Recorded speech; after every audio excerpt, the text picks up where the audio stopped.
할렐루야. 하나님의 사랑과 은총이 넘치시기를 축원합니다.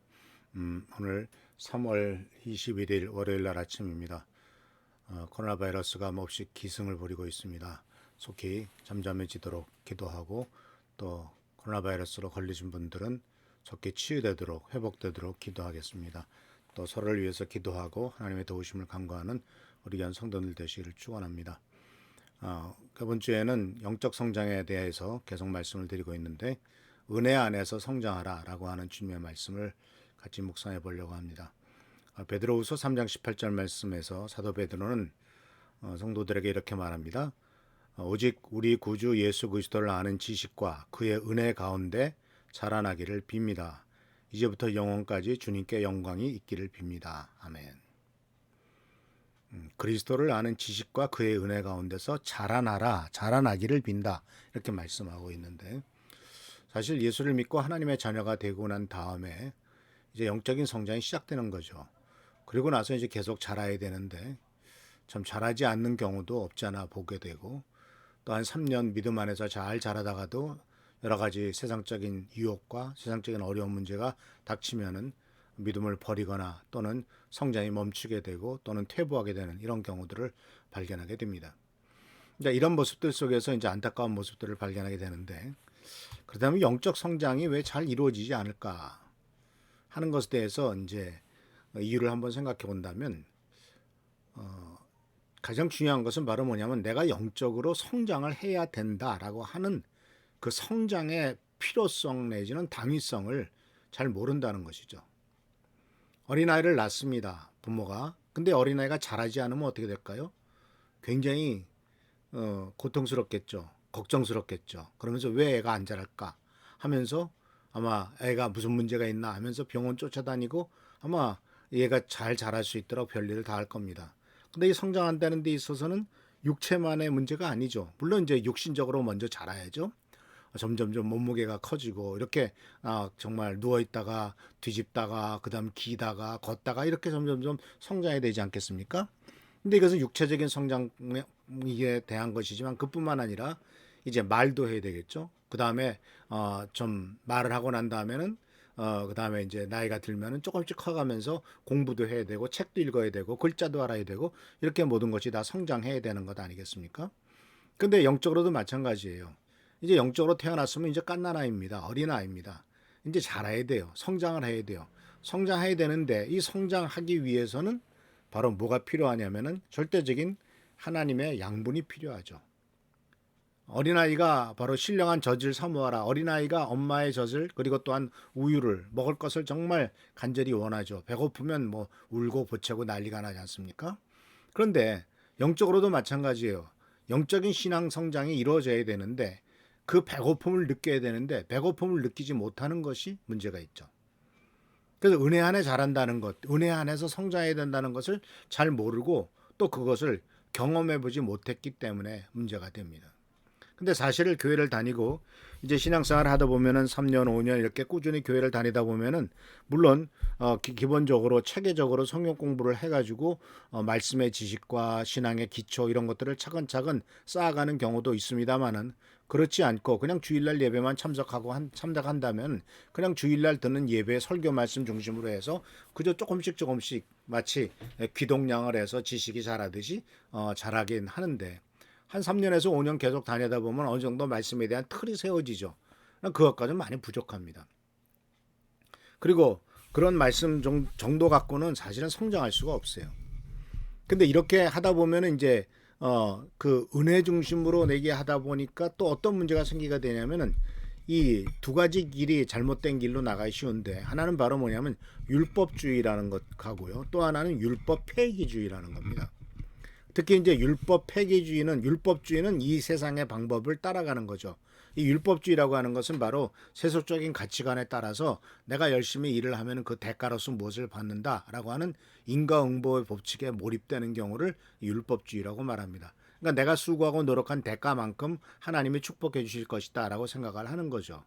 근데 사실은 은혜 안에 자라간다는 것은 하나님께서 무조건 베푸시고 축복하시는 그것을 믿고 따라가는 것이지, 내가 이만큼 했으니까 하나님 나에게 이만큼 축복해 주십시오 라고 하는 어떤 대가성을 얘기하는 것은 아니죠. 이 대가성을 자꾸 차지하다 보면 어떤 문제가 생기냐면은, 내가 얼만큼 기도했으니까, 내가 얼만큼 봉사했으니까, 내가 얼만큼 했으니까 하나님 나에게 그렇게 축복해 주십시오 라고 하는, 나를 중심으로 해서 내가 얼마나 수고하고 노력했느냐라는 것으로 나가기가 쉬운 것이 바로 율법주의입니다. 근데 사실 이것이 쉬운 길이기도 해요. 또 교회에서 자칫 잘못하면 쉽게 가르쳐지기도 합니다. 왜냐하면 뭔가 잘 안 되면 기도하지 않았기 때문이 아니냐, 봉사하지 않았기 때문이 아니냐, 또는 좀 더 하나님 앞에 매달리지 않았기 때문이 아니냐, 이런 식으로 우리들이 수고와 노력이 부족했기 때문에 하나님의 축복과 은혜가 부족하다, 이런 식으로 해석을 하고 또 그렇게 말을 하기도 합니다. 이게 사실은 쉽죠. 왜냐하면 내가 수고한 만큼 하나님이 주셔야 되는 것이라고 생각하니까 가장 당연한 것 아니겠습니까? 이게 세상적인 하나의 습성이니까요. 그런데 여기는 문제가 있죠. 왜냐하면은 율법적으로 나가다 보면은 안 되면은 내 탓인 것 같고, 잘 돼도 내 탓이고, 근데 내 나름대로 열심히 했는데 뭔가 안 되는 것 같으면, 왜 하나님 내가 열심히 했는데도 나에게 어려운 일을 이렇게 주십니까? 라든지, 또는 생각지도 않은 어려움이 생기면 하나님이 날 사랑하지 않는다는 등, 이런 식으로 이제 믿음에 대해서 회의를 갖게 되죠. 또 한 가지 잘못된 것은 바로 율법 폐기주의죠. 이 율법 폐기주의라는 것은 바로 뭐냐면은, 예수 그리스도께서 우리들을 위해서 십자가에 달려 돌아가셨고 모든 은혜의 방편을 다 만들어 놓았으니까 이제 우리는 그것을 누리기만 하면 된다라고 생각하는 겁니다. 이 율법 폐기주의의 대표적인 것이 바로 구원파라는 이단 아닙니까? 예수님이 우리 죄를 위해서 다 돌아가셨으니까 우리는 더 이상 죄를 짓지도 않고 죄 짓는 것도 문제가 되지 않는다. 왜? 다 예수님이 해결해 놓았는데 뭐 또 죄 짓는다고 그게 문제가 되느냐 해가지고, 예수 그리스도를 닮아가거나 예수께서 보여주신 가치관이나 예수님의 길을 따라가기보다는 예수께서 주신 은혜와 축복을 누리는 데 더 집중을 하는 것이죠. 근데 사실 이러한 율법 폐기주의에 빠지기도 쉬운 게 우리 그리스도인들의 모습입니다. 하나님이 다 해주셨으니까 뭐 하면서 그냥 기다리고만 있는 거예요. 또 잘못한 것도 하나님이 용서하실 텐데 뭐 이런 식으로 얘기를 하고 있는 것을 볼 수가 있습니다. 그래서 이 두 가지, 바로 율법주의나 율법 폐기주의에 빠지기 쉬운 것이 우리들의 모습인데, 그렇기 때문에 이런 것들을 극복하기 위해서 오늘 사도 베드로는 그리스도를 아는 지식과 그의 은혜 안에서 자라가라고 두 가지 측면을 얘기하고 있는 것을 볼 수가 있습니다. 이제 하나하나 우리가 자세하게 내일 모레 글피 계속 생각해 보겠는데, 예수 그리스도를 아는 지식, 그러니까 주님에 대해서 아는 지식뿐만 아니라 주님과 함께 교제함으로써 그 은혜 속에서 성장하는 지식을 얘기하고 있죠. 예수님에 대해서 아는 것은 이제 예수님의 고난이라든가 예수님의 죽으심이라든가 또 예수님의 부활이나 예수님의 생애, 이런 것들을 아는 것이 바로 그리스도에 대해서 아는 지식이겠죠. 그러나 주님께서는 우리들이 예수님에 대해서 아는 것뿐만 아니라 예수님을 알고 예수님과 교제하기를 원하시는 거예요. 우리가 예를 들자면은 어떤 연예인을 알죠. 텔레비에 나오는 사람 또는 대통령을 압니다. 그건 그 사람에 대해서 아는 거죠. 그들과 대화해 본 적은 없지 않습니까? 그들과 개인적인 어떤 교제를 이루고 있는 건 아니지 않습니까? 근데 예수 그리스도를 아는 지식이라고 하는 것은 은혜 안에서 성장하기 위해서는 예수님에 대해서 지식적으로도 성장해야 되겠지만은, 그러나 예수님과의 교제 속에서 이루어지는 주님과의 깊은 관계, 주님과의 깊은 은혜, 이것이 바로 더 필요한 것이 아니겠습니까? 그래서 사랑하는 성도 여러분, 우리들은 이와 같이 은혜 안에서 성장하기 위해서는 예수 그리스도를 아는 지식 안에서 성장하고, 또한 예수님과 함께 교제함으로써 성장해야 된다는 것을 생각하면서 더욱더 주님의 은혜 가운데 성장해 나가는 우리 귀한 성도들 되시기를 축원합니다. 기도하겠습니다. 오늘도 주님의 은혜 가운데서 새롭게 하루가 시작되었습니다. 아버지 하나님, 이제 춘분을 맞이했고 이제 봄이 되어 가고 있습니다. 또 꽃들도 피고 있습니다.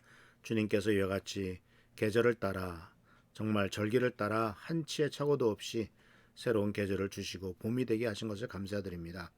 아버지 하나님, 하나님께서 계획하셨던 이 모든 세상들은 참 삼라만상은 하나님의 섭리에 따라서 또 계획에 따라서 아름답게 되어 가는데, 안타깝게도 우리 인간들은 여전히 죄악 가운데 있고 여전히 힘들고 여전히 슬프고 여전히 아픕니다. 주님 도와주셔서 이 모든 것들을 잘 감당할 수 있도록 도와주시고 주님의 은혜 가운데서 성장해가며 살아가는 삶이 되도록 주여 축복과 은총을 더하여 주시옵소서. 오늘도 함께 하시고 지켜보살펴 주실 줄 믿사옵고 예수 그리스도의 이름으로 축복하며 간절히 기도하옵나이다. 아멘. 오늘도 주님의 은총과 은혜 가운데서 은혜 안에서 바로 성장해가는 귀한 성도들 되시길 축원합니다. 나라 민족을 위해서 교회를 위해서 성도들을 위해서 계속 기도하는 여러분 되기를 바랍니다. 할렐루야 축복합니다.